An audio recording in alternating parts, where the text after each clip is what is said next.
Welcome to the Teapot Reads. I'm the Teapot. This is what I'm currently reading, and I'm so happy to see you today. Hello and welcome. Today, I'm talking a little bit about one of my favorite wintry books, which is Spinning Silver by Naomi Novik.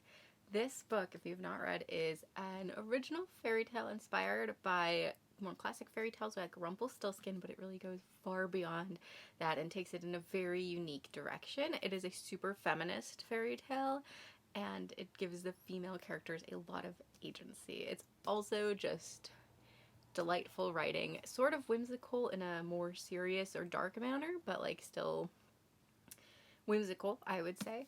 And yeah, it's a really good book. I'm just going to read from the flap real quick because I think that'll succinctly describe it, and I'm more akin to ramble about this. It is a book that deserves many rambles, I'll be honest. Miriam is the daughter and granddaughter of moneylenders, but her father's inability to collect his debts has left his family on the edge of poverty, until Miriam takes matters into her own hands. Hardening her heart, the young woman sets out to claim what is owed and soon gains a reputation for being able to turn silver into gold. When an ill-advised boast draws the attention of the king of the Sterek, grim fey creatures who see more ice than flesh, Miriam's fate and that of two kingdoms will be forever altered. Set an impossible challenge by the nameless king, Miriam unwittingly spins a web that draws in a peasant girl, Wanda, and the unhappy daughter of a local lord who plots to wed his child to the dashing young Tsar. But Tsar Myrnicius is not what he seems, and the secret he hides threatens to consume the lands of humans and Sterek alike. Torn between deadly choices, Miriam and her two unlikely allies embark on a desperate quest that will take them to the limits of sacrifice, power, and love. I think that's the most succinct way you could say it. Like it says, there are three distinct storylines. There's Miriam, Wanda, and I'm feeling horrible that I'm forgetting the character's name.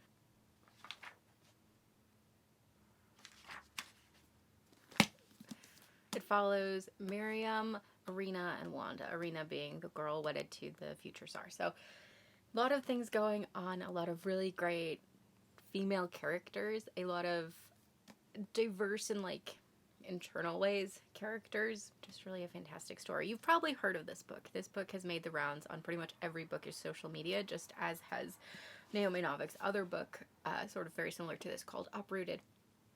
And I wanted to do a video talking about books to read if you liked this one. So I picked this book to do not just because I love it, but because it is very wintry. And if you're looking for a really good winter read, I really recommend this one.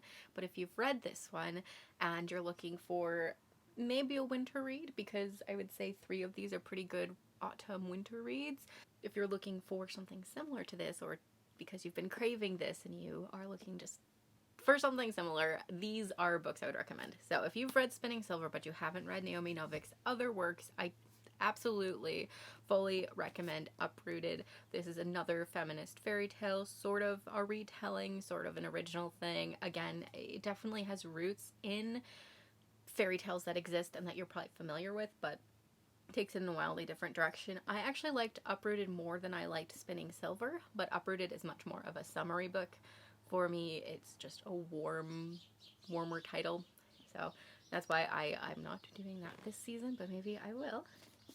I also think that if you really like the romances in Spinning Silver, you'll like the romance in Uprooted, because they're not like slow burn, but they're not super central, and yet they still have like a lot of spark to them, I guess. So Uprooted has a similar romance. And I would also say Deadly Education is a really good book. I haven't read Her Majesty's Dragon, or Her Majesty, the Temeraire books. I haven't read those yet. I have read Deadly Education. I really loved this book. It's a very different genre. I think if you like the writing style of Naomi Novik, you'll continue to like it in this one. I think it does different things, but is still very much the same writing style. Also, again, the romance, if you liked the romance in those 2 books, the way the romance is playing out in this one, I haven't read book 2, but the way the romance plays out in this one, very similar. So first of all, another wintry book is Winter Song by S.J. Jones. If you have been watching my channel for a little bit, you've probably heard me talking about this book a lot. This book is amazing. It's basically a retelling of Labyrinth, but scaled down for a YA audience, and a lot spicier, and also, like, you know, we get to go past where the movie went, basically. This book is fantastic. I adore it. It has a lot of the similar wintry vibes that Spinning Silver has, but I think its really strongest connections to that book are, again, the romance. The romance in here definitely goes further and is a lot more central than it is in Spinning Silver, because it is a major plot point. It is pretty much what the plot develops on. Like, the character develops outside of this romance, but she's in a lot of ways developing because of the romance, if that makes sense. But there's still the very similar sparks and just the very similar, the less you're given, the more you love it type romance, as we see in Spinning Silver. So that's great. But again, it goes further. So if you like Spinning Silver but wanted more of a romance, definitely check out Winter Song. The other really, really strong connection between the two is the fairy tale aspect. While this is a retelling of Labyrinth, it relies on a lot of fairy tale tropes and has a very like chaotic, fey wild type aspect to the fairies in this book. I think the Sterrick are a lot more serene, but they do have very much fairy aspects in that they follow a lot of traditional fairy and fairy tale lore, and Winter Song does that as well.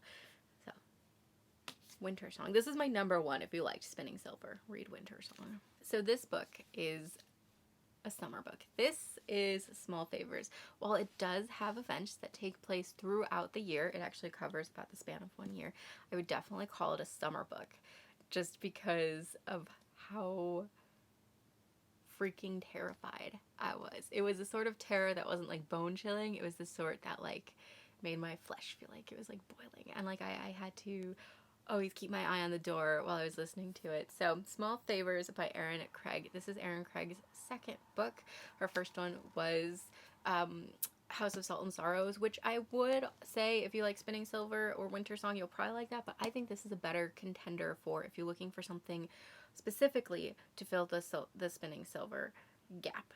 Small Favors is a horror set in our world. Kind of. There is a fairy tale aspect. It is a retelling of Rumpelstiltskin, and that obviously is a connection to Spinning Silver. This takes it on a much darker way and a much darker path.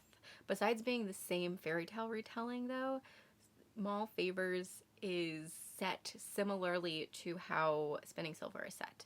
Spinning Silver is set in a world that could be like our own at some point. Obviously there's magic, but it's not so alien or so magical that I would say this is a fantasy. Well, I would say it's a fantasy book, but I wouldn't say it's like a fantasy in the same way like my current read, like Assassin's Apprentice is. This is similar. It is set in a sort of frontier-esque or Appalachian-esque village before a lot of modern technology has been created, and something weird is happening, something very much that aligns with the superstitions of the town and legends just from this world that is our own but isn't quite our own. Very dark, very scary. Do be ready for that. It also is a bit more violent than Spinning Silver is, so be alert for that as well. Two other things that really connect this to, if you liked Spinning Silver, read this. The family ties in this are really strong and really important, just as they are for a lot of the characters in Spinning Silver. Family plays a major role, whether it's like warm and fuzzy feelings for the family or not, but it is a major role in Spinning Silver. Again, also the romance. The romance is not central to this. It is, I would say, even less central than it is in Spinning Silver, but again, it's written very similarly, where it's like you're given little sparks, and those sparks burn so bright and hot, but they're just not where the book is looking all the time, and that's okay. So, Small Favors. But again, this is much more of a warm weather book, in my opinion. If you're looking for like wintry reads, this is probably not the one you're looking to pick up next. So this book, this next book, this is The Light of the Midnight Stars. This is an ARC. I read this right before it came out, and it wasn't for me. I just don't think I was really the audience for it. I wasn't primed for it. That being said, I think that there is an audience for it out there, and it sold quite well at my store, so I think like that audience exists and is finding this book. I just wasn't the audience, and I wasn't prepared for it. It sounded a lot more fantastical than it is. So Light of the Midnight Stars is sort of a Jewish fairy tale, a Jewish mythology fairy tale, I guess you would say. It takes moments from actual history and basically puts these three sisters into this moment, and you watch their lives kind of unfold from childhood into early adulthood and a little past it in the epilogue, but the book focuses on that. There is a black scourge or something akin.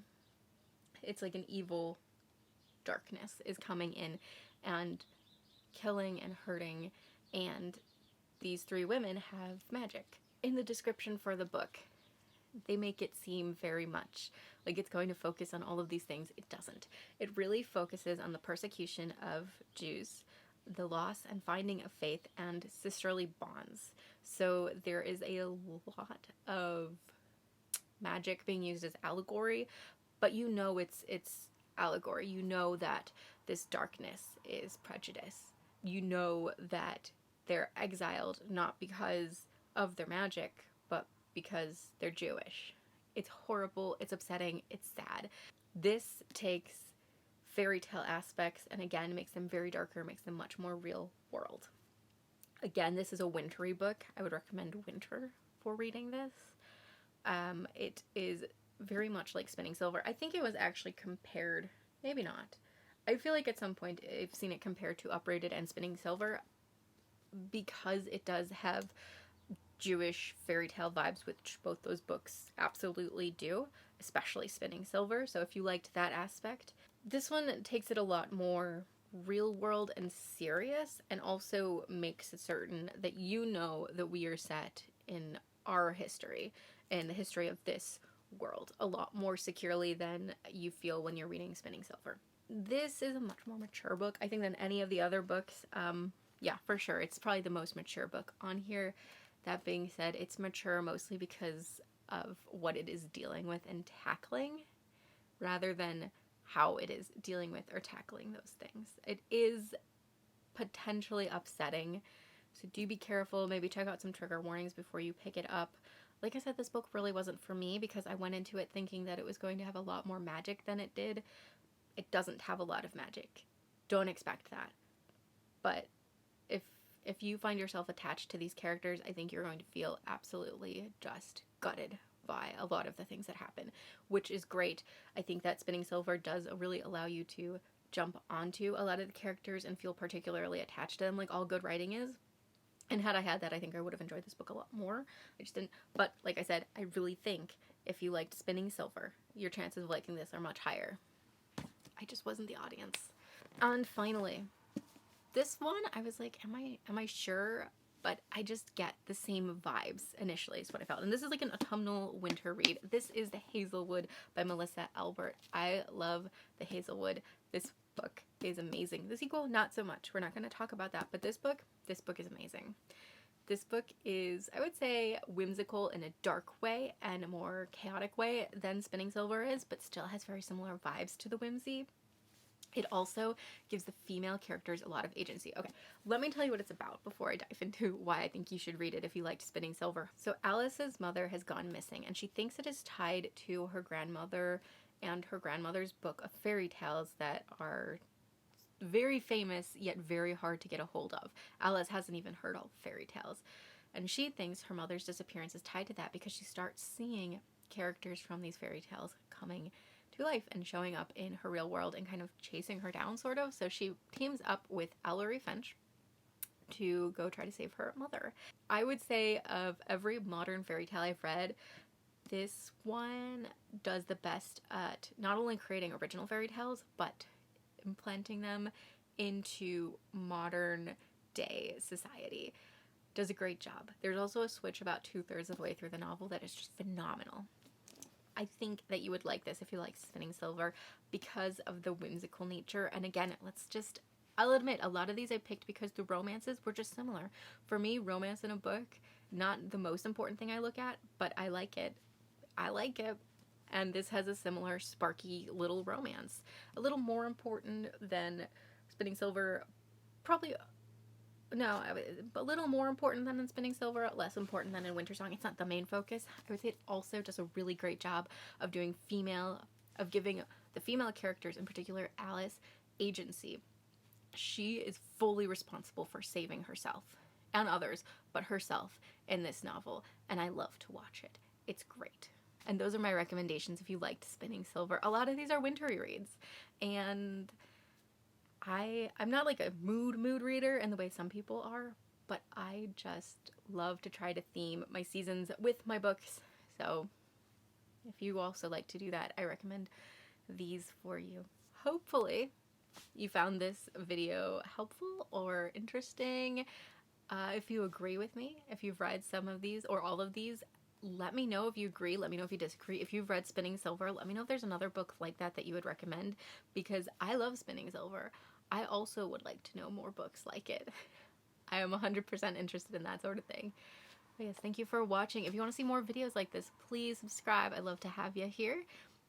If you're somewhere cold, I hope you're staying warm. And if you're somewhere warm, I hope you're staying comfortable. But most of all, I hope you're reading a great book. I will see you guys next time. Bye!